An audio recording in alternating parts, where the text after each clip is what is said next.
বানায়ে দিলাম। বান্দারে ওয়াইদা কুজিয়াতুস সালা ফান্তাসিরু ফিল আরদি ওয়াবতাগু মিন ফাজলিল্লাহ। তোমরা ফজরের নামাজ পড়ো, আমার জমিনে ছিটিয়ে দাও রিজকের জন্য। তোমার জন্য আমি দিন তৈরি করেছি, ওয়ান্নাহারা মাশা, দিন তৈরি করেছি, অসরাজাম ওয়াহাজা, সূর্যকে প্রখর করে দিয়েছি। স্বামী স্ত্রী ঘর করেছে, ওই মেয়েটার পেটে আল্লাহ কি সুন্দর একটা মেয়ে ছেলে দান করেছে। এবার বলুন, বেটা ছেলের দাম বেশি না মেয়ে ছেলের দাম বেশি? জোরে বলুন, মুখে বলেন না। সবাই চায় আমার বড় বেটা হোক, বিটি হয়েছে তাহলে মুখ 3 কেজি এরকম হওয়ার কথা ছিল, বেটা কেন হয়ে গেল বিটি? যটা বেটা তটা ঝেটা। কোনদিন মেয়েতে বাপকে ধরে মারেনি, কিন্তু বেটাতে 1000 বাপকে ধরে পিটেছে। যে ঘরে বেটা ছেলে জন্মগ্রহণ করে সেই ঘরে রহমতের ফেরেশতা আসে একটা, যে ঘরে মেয়ে ছেলে জন্মগ্রহণ করে সেই ঘরে রহমতের ফেরেশতা আসে 3টা। বিশ্বনবী সাল্লাল্লাহু আলাইহি সাল্লাম বলেছেন, যার 3 কন্যা, কটা? 3 কন্যা আর আমি নবী, 3 কন্যার পিতা আর আমি নবী পাশাপাশি জান্নাতে অবস্থান করব, তবে সে মেয়েগুলোকে দিনদার হওয়া চাই, সে মেয়েকে নামাজি হওয়া চাই। ভালো পাত্র দেখে বিয়ে দিতে হবে, ভালো ছেলে দেখে দিতে হবে, নামাজি পরেশগার খুঁজতে হবে। এখন মেয়ের বাপের সব থেকে বড় দোষ, ও নামাজি নিবে না, দাড়িওয়ালা তো মানবেই না, টুপিওয়ালা গ্রহণ করবে না। করবে কাকে? যার 20 বিঘে জমি আছে, ইনকাম আছে। ইনকামওয়ালা জামাই নিয়েছ, তার লেগে ওর জামাই মদ খায়। মেয়েটা এসে ওর মাকে বলছে, মা যাব না তোর জামাই বাড়ি, আমি যাব না। বলে কেন?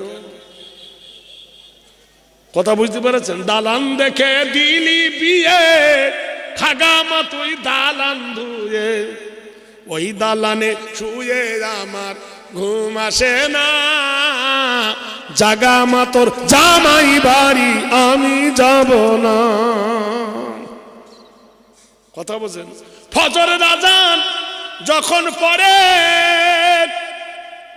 তোর জামাই থাকে ঘুমের ঘরে, একদিন ফজরের নামাজ তোর জামাই পড়ে না,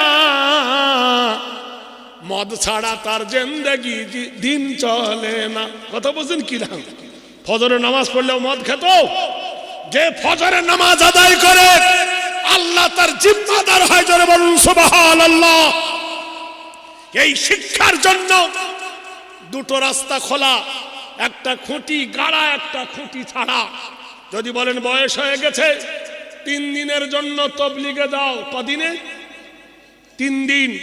3 দিনে যদি ভালো লাগে তো 7 দিন মেরে দাও, 7 দিন হলে 10 দিনে দাও, 15 দিনে দাও, 1 মাসে দাও, 1 চিল্লা মেরে দাও, 3 চিল্লা মেরে দাও, ইমান ধলাই হয়ে যাবে। বলুন সুবহানাল্লাহ। যাবে না, বাড়িতে কুচকুচাবে, কি করে হবে? জিজ্ঞাসা যদি করি গোসলের ফরজ কটা, বলবে 23টা। কটা ফরজ গোসলের? 23টা। উজুর গোসল ফরজ, উজুর ফরজ কটা? বলে 26টা। এই তো হয়েছে আমাদের খলস মেয়ে। স্বামী আবার স্ত্রী দুজনে, স্বামী বলছে, বিবি রে, নবীর কাছে ঈমান এনেছে, তুই ঈমান এনে নে, মুসলমান হ, দুজনার ঘরে সুখ আসবে, দুজনার মধ্যে মহব্বতের বিনিময় আল্লাহ একটা কন্যা সন্তান দিলেন। কন্যাটাকে কোলে করে নবীর কাছে নিয়ে গেলেন। ওগো নবী আমার মেয়েটার নাম রাখো। ওগো নবী আমার মেয়েটার কি নাম রাখবো বলো, ভালো একটা নাম রাখা চাই গো নবী। আল্লাহর নবী কথা বলে না, কোরআনে কারিমায় আল্লাহ বলে রাসূলুম মিনাল্লাহি ইয়াতলু সুহফান মুতাহহারাতান ফিহা কুতুবুন কাইয়্যিমা ওয়া মা তাফাররাকাল্লাযীনা উতুল কিতাব। পৃথিবীর যত নবী আমি আল্লাহ পাঠিয়েছি, আমি আল্লাহ হলাম তাদের আম্পিয়ার, আমি হলাম তাদের রেফারি, আমি হলাম তাদের ড্রাইভার। আমার নবীরা আমি আল্লাহ আমার নির্দেশ অনুযায়ী বাইনাত ছাড়া আমি আল্লাহর নির্দেশ ছাড়া তারা কোনো কথা বলে না।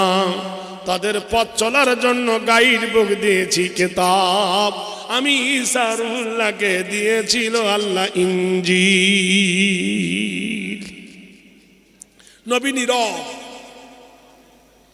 মেয়েটার বাবা ছেলেকে কোলে করে এনে বিবির কাছে নিয়ে এলেন, নামও হলো না, দোয়াও হলো না, পারমিশন নাই আল্লাহর। সালাসাতুনা লিয়ালিল ওয়াল্লাইলু ওয়ান্নাহার, 3 রাত 3 দিন হয়ে গেল, মেয়েটার জ্বর হলো। প্রচন্ড জ্বরের ধকল সহ্য করতে না পেরে কচি শিশু মায়ের কোলে মরে গেল। মা খেপিনির মতো হয়ে বলছে, নবী নবী নবী নবী নবী নবী করো, কই তোমার নবী তো ছেলেটাকে বাঁচাতে পারলো না। বিবি বলছেন স্বামী রে, বিবি স্বামী বলছেন বিবি রে, নবী হায়াতের মালিক নয়, নবী মৌতেরও মালিক নয়। বলুন সুবহানাল্লাহ। ও মুসলমান, বহুদিন আগে একটা গান শুনেছিলাম, তোর ঘর ভর্তি সোনা দানা, পরে করে লেনা রে দেনা, তুই হলি জনম কানা চিনলি না তারে। আমাদের এই কিছু দূর যাওয়ার পরে লক্ষ্মীকান্তপুর আছে না, তারপরে পড়বে কাকদ্বীপ আছে না, কাকদ্বীপের নদী পার হয়ে একটা মেলা হয়, সেই মেলাটার নাম কি? সাগরের মেলা। সব তীর্থ বারবার, গঙ্গা সাগর একবার, নাকের ডগায় গঙ্গা সাগর। ওই মেলায়তে গিয়ে দেখেছেন মেলার ভিতরে কি আছে? দেখবেন একটা মন্দির আছে, মন্দিরের ভিতরে দেখবেন 12 হাত লম্বা 4 হাত চওড়া একটা মানুষের কবর। সেই কবরের খবর কি রাখো, তার মাথার ধাগে কালো পাথরে লেখা আছে ফার্সিতে, তার নাম হলো হাজী কফিলউদ্দিন। এরা বলবে কফিল মনি, কফিল মনি। আমি যখন প্রথম শুনেছিলাম, আমার বইটার নাম হলো রুশ ভারত বাংলাদেশ, বইটা যখন আমি পড়েছিলাম, কফিলউদ্দিন মনির ইতিহাস শুনে আমি একবার আমার বন্ধুকে নিয়ে গেলাম, কিন্তু আমাকে ঢুকতে দিল না। আমার পরনে ছিল পায়জামা পাঞ্জাবি, মাথায় টুপি। বলে কাহা জানা হোগা? বলে अंदर में। बच्चे नहीं जाने का कोई परमिशन नहीं, चलिए आप।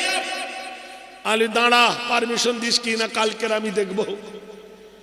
তারপরের দিন 12 টাকাতে একটা ধুতি কিনেছি। কি কিনেছি? কি ধুতি? ধুতির পাটটায় সরানটা বেঁধেছি, সাইকেলের গলায় পৈতে করেছি।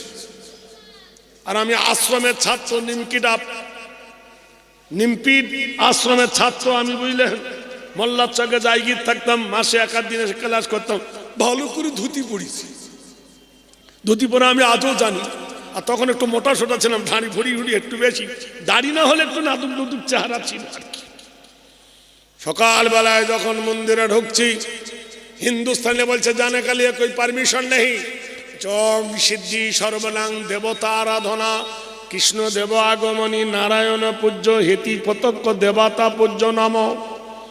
তোমার দরবারে যখন কেউ আসবে হয়তো সেটা নারায়ণ হয়, তাকে তুমি বাধা দিও না। এই বেদ যখন পড়ছি তো গুরুদেব ভিতরে আসে, আমি মনে মনে করছি শালা 24 মাল চলে গেছে মুর্শিদাবাদে, 2টো মাল এক হয়েছে, কোন দিকে যাবি? ধরা যদি পড়ি তো পিটনে চামড়া তুলে দিবে। বিশ্বাস করেন ফুল, তার উপর দেওয়া আছে লেখা আছে গুপ্ত সাদি নাম এমএসকো মাই ডিয়ার ফাতিহা।